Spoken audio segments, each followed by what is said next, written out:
The teardown of a Norcent branded CD-RW, and model number is RW240. Vintage, but it's also very gross. So, yeah. Normally I don't bother tearing these apart, but I figured it'd be fun to show. Oops. I might do more of these over time, just for the sake of amusement. I don't know. Those are weird screws.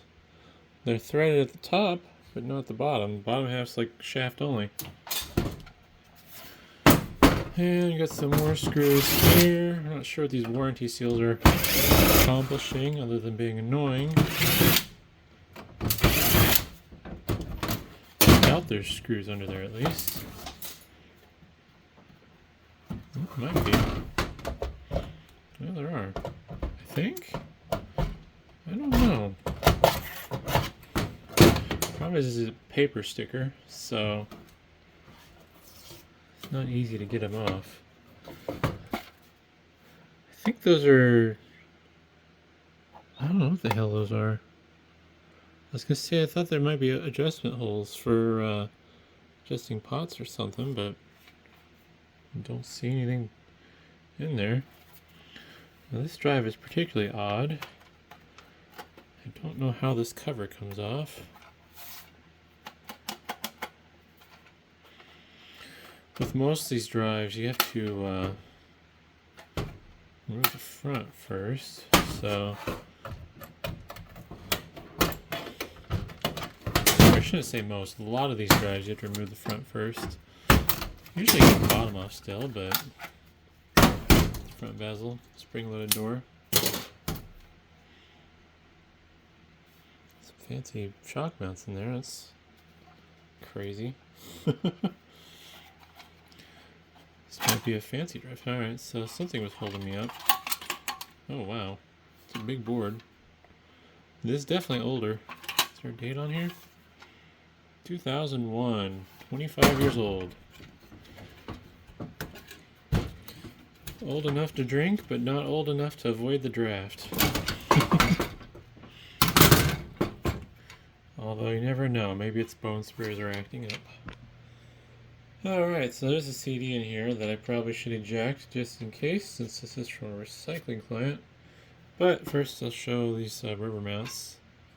It's kind of neat. I don't think I've ever seen a CD drive suspended like that. Not sure where the screws coming to the top are going. So this top screws, the reason they had shafts and not all threads is because I was a forward stop.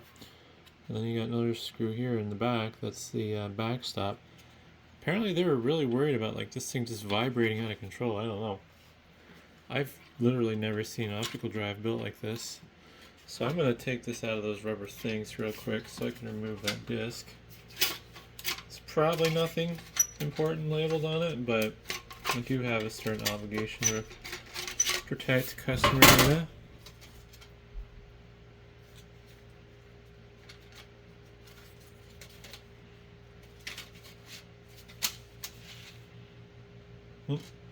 Nothing interesting. It is a custom burn disc, but nothing interesting. Just some software they made a copy of.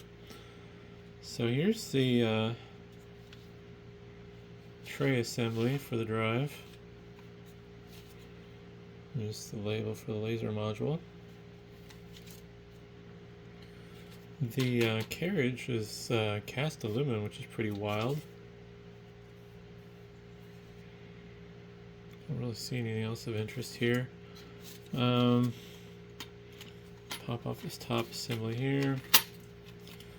The hold down for the disc is metal, which is surprising. Normally that's plastic. There's a stop right here that's preventing the tray from going all the way out. So if you lift that up, it'll go past this point of stopping, and I think this might be holding me as well. There we go. That one has to get pushed in. Very unlikely someone's ever going to tear apart this drive, but, other than me. But yeah, if you need to know. Pretty standard gear drive there. Some more metal. I can't believe how much metal they used on this. There's the laser eye. Pretty typical design there. Not much to see. And here's the controller board. Let's see here. This is held down with some thermal pads in the back. Now this is really old, so there's a lot more chips. I think this is shielding. I don't see anything under it. I think that's shielding to isolate the chip's underside from potentially noise from the coils and the motors. Oh, that's interesting. It's Acer branded internally. Weird. So does that mean this was a rebranded Acer CD drive? Anywho, moving on. Philips controller chip. That's not too surprising. Just a second. I'm gonna get these thermal pads off.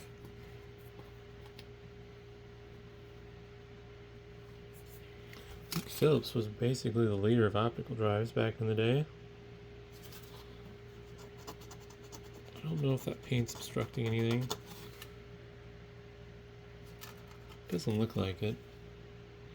Here's the model number of the controller chip. And I'm gonna guess that's probably memory. The firmware chip here.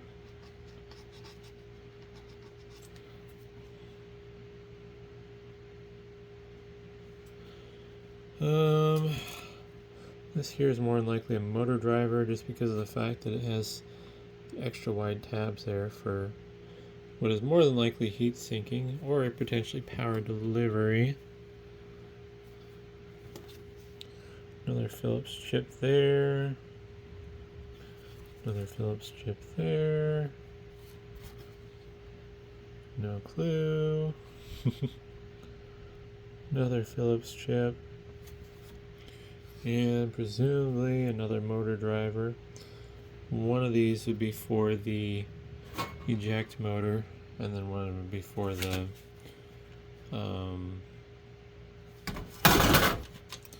rail drive motor, maybe?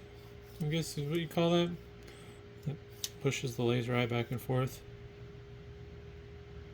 Although it could be for the stepper motor as well, but where is the stepper motor? This one might actually be for the stepper motor for the spindle.